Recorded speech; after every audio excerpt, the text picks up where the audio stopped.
My wife and her friends held an intervention for me. I listened to every word. Then I fixed the problem. I need to write this down because I still can't believe what happened Friday night. My wife Jade and I have been married 4 years. I'm a union electrician in Dallas. She's a realtor who's also trying to build an Instagram following in the lifestyle influencer space. We've had our issues like any couple, but I genuinely thought we were solid enough. So Friday, I came home after a long shift around 7 p.m. I was thinking we were gonna order Thai food and watch something on Netflix like we usually do. I walked into our living room and immediately knew something was off. Our sectional sofa had been pushed against the wall. There were 4 dining chairs arranged in a semicircle facing one chair in the middle. That middle chair was clearly meant for me. Behind it stood Jade, dressed like she was about to film a TikTok, full makeup, the works. On the semicircle chairs sat her 3 best friends, Brianna, Haley, and Cassie. I was still holding my lunch box, hadn't even taken off my boots. Jade said, "Ryder, please sit down. We need to have an intervention about how you've been treating me."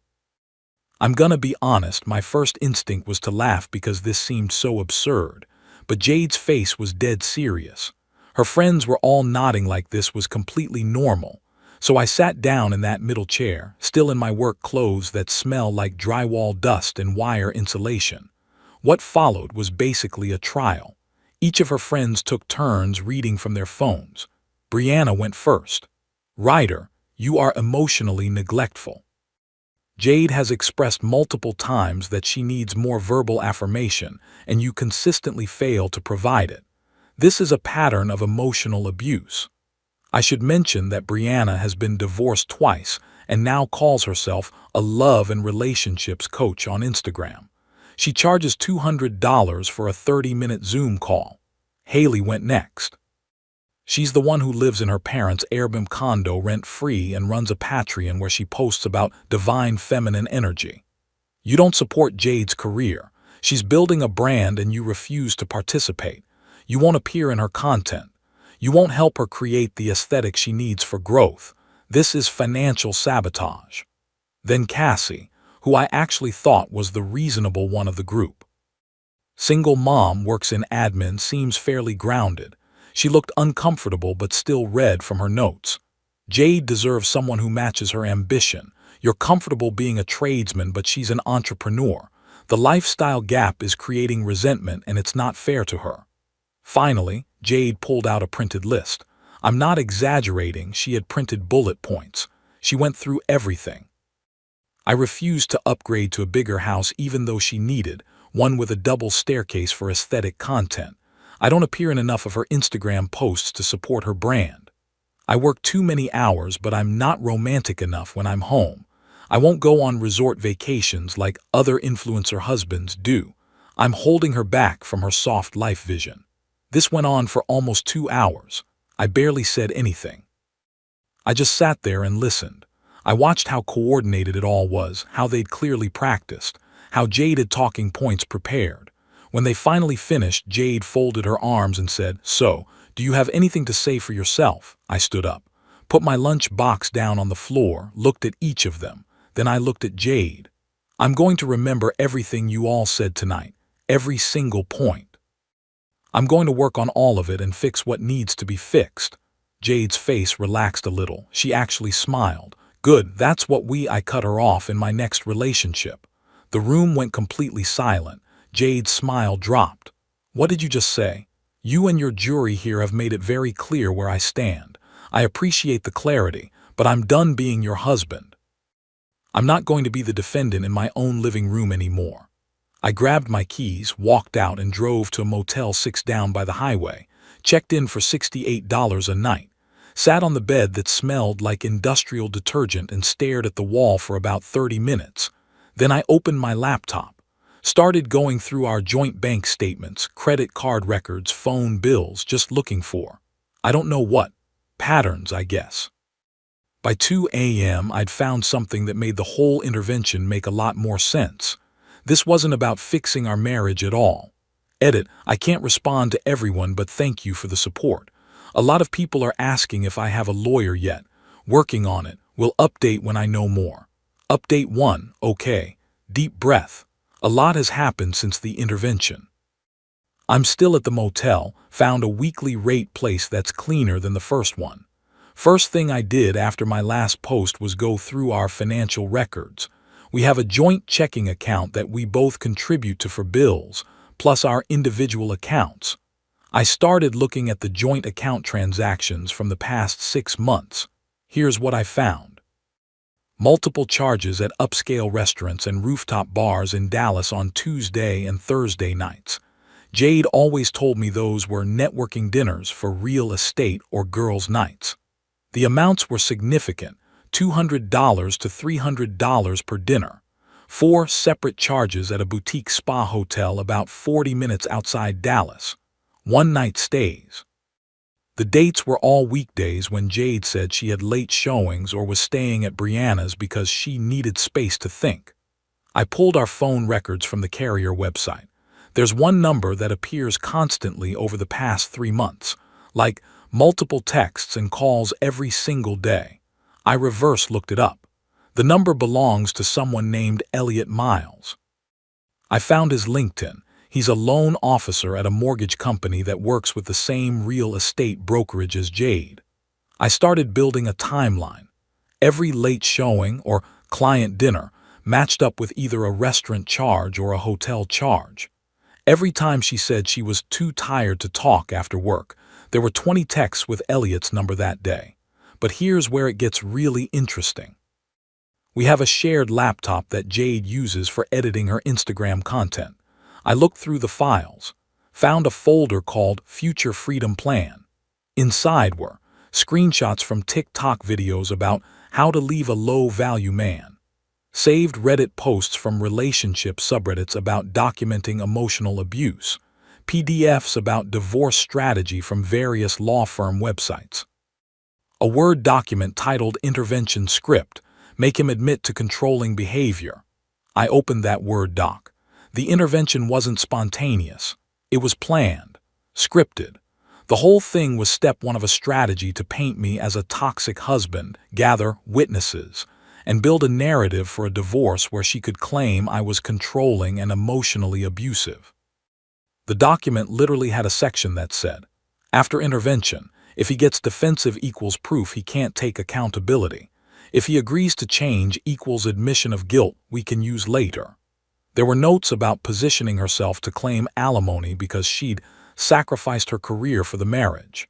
Notes about how to document my financial control, which I guess means me not wanting to take on more debt for a house we don't need. I sat in that motel room reading through all of it. My hands were shaking. This wasn't a rough patch in our marriage. This was a calculated exit strategy. The intervention was theater designed to make me look like the bad guy so that when she filed for divorce, she'd have her friends testifying that I was emotionally abusive and unsupportive. I didn't confront her, didn't call, didn't text. Instead, I took screenshots of everything. Backed it all up to a private cloud drive. Saved all the bank statements and phone records as PDFs. Then I called a family law attorney named Amelia Cruz. I met with her Monday morning before my shift. I showed her everything. She sat back in her chair and said, "Mr. Torres, most of my clients come in here emotional and unprepared. You've just handed me a complete case file. This is either the best revenge prep I've seen or you missed your calling as a private investigator." "I'm just a guy who knows how to read a schematic," I told her. "This is the same skill set. Follow the wires to find the problem." Amelia looked at the intervention document, the financial records, the phone logs. She said, "Here's what we know. Your wife is having an affair. She's misusing joint funds. And she's constructing a false narrative to position herself favorably in a divorce. The intervention was essentially a setup to get you to either admit to being a bad husband or react angrily so they could claim you were volatile. So what do? We document everything. We file first. And we make sure that when this goes public, the truth comes out before her version does. I'm not a confrontational person. I've never been in a fight in my life, but sitting in that attorney's office, I realized something. I wasn't angry. I was done. The woman I married doesn't exist. She was replaced by someone who sees relationships as content opportunities and exit strategies. Amelia said we'd need to move carefully. I'm staying away from the house. I've stopped contributing to the joint account. I opened a new individual checking account at a different bank and had my union direct deposit switched over. Jade has called me over 40 times. I've answered exactly once, just to tell her I'm safe and not coming home right now. She started with "Baby, where are you? I'm so worried," then shifted to anger when I wouldn't engage. This is exactly what Brianna said you'd do. Run away instead of working on yourself. I told her I was working on myself, just not the way she expected. Then yesterday I got a text from a number I didn't recognize. "This is Cassie. Can we meet? Just you and me. I need to tell you something." So that's where I'm at. Meeting with one of my wife's friends tomorrow. My lawyer says to record the conversation Texas is a one-party consent state. I don't know what Cassie wants to tell me, but based on how this week has gone, I'm guessing it's not going to make things simpler. We'll update after I talk to her. Edit. A lot of people are asking about Elliot, haven't confronted him directly. My attorney advised against it, letting the paper trail speak for itself right now. Update 2, this is going to be long. Grab coffee. I met Cassie at a Starbucks on Wednesday morning.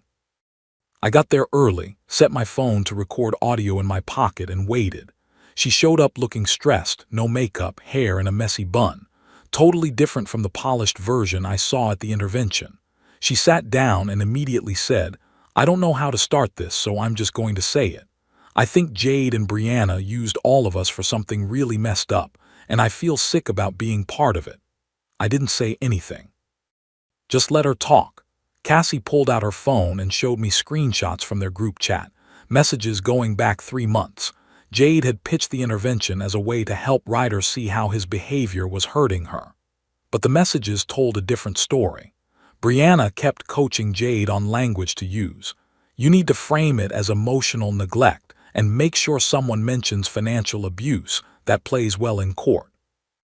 There were messages about how they needed to build a paper trail of witnesses who could testify that I was a problematic husband. Then Cassie showed me a voice note from Jade to the group. She pressed play. It was Jade's voice, casual and cold. "Look, I just need him to look bad. That's it. Once we have that established with you guys backing me up, I can move forward with Elliot and not lose everything in the process. Ryder won't fight, he's too passive.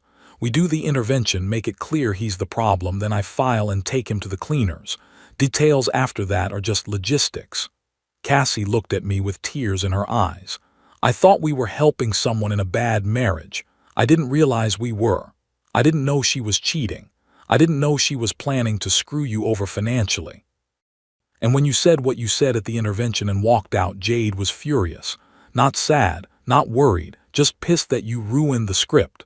She let me screenshot everything on her phone, the group chat messages, the voice note, everything.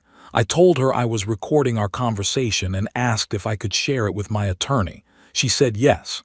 "I know this probably ends my friendship with them," Cassie said. "But honestly, I'm okay with that. I've been feeling like a worse person the more time I spend in that group." We talked for another hour. She told me more details, like how Brianna had been pushing Jade toward divorce for over a year, framing it as leveling up and choosing yourself. How Haley kept sending Jade TikToks about feminine energy and high-value men, and how I didn't qualify. How the whole friend group had become this echo chamber of toxic relationship advice. I thanked her, told her I appreciated her honesty. She left looking like a weight had been lifted. I immediately sent everything to Amelia, my attorney. She called me 2 hours later. "Ryder, this changes the entire landscape. We don't just have evidence of infidelity and financial misconduct anymore. We have evidence of a coordinated effort to defame you and manufacture evidence for a fraudulent divorce claim." Amelia said we were going to be proactive. She drafted a divorce petition citing adultery and financial misconduct. We weren't going to wait for Jade to file first. But here's the part that I didn't expect. Amelia said, "I want to serve her at a very specific time." She's attending a networking event for real estate agents this Saturday, correct? One where her friends will be present. I checked Jade's Instagram. Sure enough, she'd posted about a women in real estate brunch happening Saturday at some hotel ballroom. Amelia smiled. Perfect. We're going to serve her there, in front of everyone, with the full evidence packet attached to the petition. Saturday came. I wasn't there, obviously, but Cassie texted me updates in real time.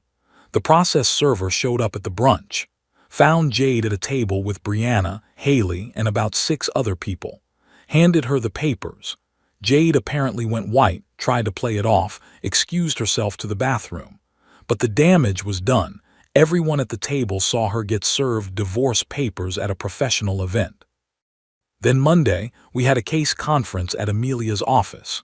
Jade showed up with her own attorney, and get this, Brianna and Haley came along as moral support. Amelia had prepared a conference room with a projector. She opened with, "Before we discuss settlement terms, I want to make sure everyone understands the evidence we have." She put up the bank statements showing the hotel charges and expensive dinners. Showed the phone records with Elliot's number. Pulled up the Future Freedom Plan folder contents on the projector screen, including the intervention script document. Jade's attorney shifted in his seat. He clearly hadn't seen all of this before. Then Amelia played the audio recording of my conversation with Cassie, including the voice note where Jade explicitly said she was planning to take Ryder to the cleaners. Brianna's face went from smug to horrified. "Wait, what?" Brianna stood up. "You told us Ryder was emotionally abusive. You said he was controlling your money. You said Jade cut her off. Can we not do this here?" "No, we're doing this here," Brianna shot back. "You used me. You made me think I was helping someone in an abusive marriage. I vouched for you to other people, and you were just, what? Running a scam." Haley started crying. Not pretty Instagram crying, actual panicked crying. "Oh my God, did we commit perjury? Are we going to get in trouble?" "Nobody's committed perjury yet because nothing's gone to trial," Amelia said calmly. "But if this case goes to court and any of you attempt to testify to false abuse claims, then yes, that would be perjury." Cassie spoke up. She'd been sitting quietly in the corner. "I already told Ryder everything. I'm not going to lie for anyone." The room erupted. Brianna started yelling at Jade. Haley was having a panic attack in the corner. Jade was trying to get her attorney to fix this while also screaming at Cassie for betraying her. Jade's attorney pulled her outside. They came back 20 minutes later. He said, "My client is willing to discuss settlement terms." Over the next week, we worked out an agreement. The house is mine. It's in my name. I paid the down payment and I've covered the mortgage the entire time. Jade gets a buyout payment for her contributions to the household, but it's significantly less than half of anything because we can prove she was siphoning joint funds for her affair. She keeps her car. I keep mine. No alimony. That was the big one Amelia pushed for. With evidence of infidelity and financial misconduct, Jade had no grounds to claim she needed spousal support. Most importantly, a mutual non-disparagement clause. Neither of us can publicly trash the other. If she goes on Instagram and starts spinning stories about how I was a toxic husband, I can sue her for breach of contract. The friend group imploded. Brianna sent Jade a long message saying she felt used and manipulated and wanted nothing to do with her. Haley apparently had a breakdown about potentially facing legal consequences and blocked everyone. Cassie officially left the group chat. "It's done. We're divorced. And honestly, I feel nothing. Not sad, not angry, just empty where something used to be. I'm staying in a short-term rental near my job sites right now. Figuring out my next steps. Final update. I wasn't planning to post again, but something happened last week that made me want to close the loop on this story. So it's been about 2 months since the divorce was finalized. Here's where things stand. I moved into a different apartment in Oak Cliff, smaller than the house, but it's actually perfect for just me. 2-bedroom, 1 bath. Rent is $1,200 a month, which leaves me with way more disposable income than I had before. 1 bedroom is mine. The other is my home office/workshop. First time I've had a space that's actually mine in years. My brother flew out from Phoenix and stayed with me for a week. We drove out to Big Bend National Park, did some hiking, Didn't talk about the divorce much. Just existed as brothers again. That helped more than I expected. Oh, and I adopted a dog. His name is Voltage. He's a 3-year-old pit mix I got from Dallas Animal Services. He was on the euthanasia list because he's not Instagram pretty, one ear doesn't stand up right, and he's got some scars. But he's loyal as hell. Work has been steady. Actually picked up some overtime on a big commercial project downtown. The extra money's going into savings and into fixing up the house. I'm planning to eventually sell it. The real estate market's still decent. Now here's the thing that happened last week. One of my coworkers, Danny, invited me to a barbecue at his place. His wife was making her famous brisket and he told me to bring Voltage. I said sure. I showed up Saturday afternoon. Voltage was immediately everyone's favorite. I was standing by the grill talking to Danny when I heard a familiar voice behind me. "Ryder," I turned around. It was Jade. She was there with some people I didn't recognize. Turns out Danny's wife knows her through some real estate connection. Small world, I guess. We hadn't seen each other since the day we signed the divorce papers. She looked different, though I couldn't really point out what. She walked over, trying to smile. "Hey. I didn't know you'd be here." "Yeah, Danny's my coworker." Awkward silence. Voltage came running up, saw Jade, didn't react at all, just sat next to me waiting for attention. I scratched his head. "You got a dog," she said. "Yep, his name's Voltage." That's cute."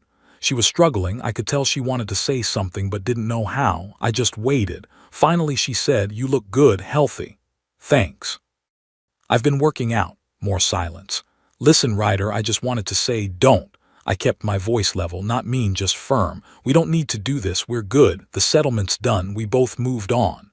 "I know, but I feel like I should." "Jade," I looked at her directly.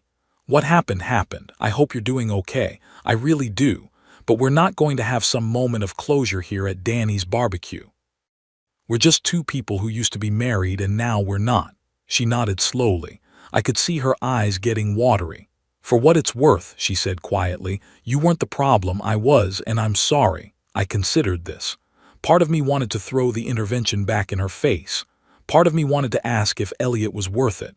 Part of me wanted to twist the knife. But honestly, I was just tired. "I appreciate you saying that," I told her. "Take care of yourself." I walked away. Voltage followed me. We went find Danny and his kids, and I spent the rest of the afternoon teaching them how to throw a football properly. I saw Jade leave about an hour later. She didn't say goodbye. Here's what I've realized over these past 2 months. That intervention was probably the best thing that ever happened to me. Not because it felt good, it didn't, but because it showed me exactly who I was dealing with before I wasted any more years on it. They sat me down to tell me all the ways I was failing, and I listened. I took notes. Then I fixed what needed to be fixed, just not for them. I'm better now. I'm healthier.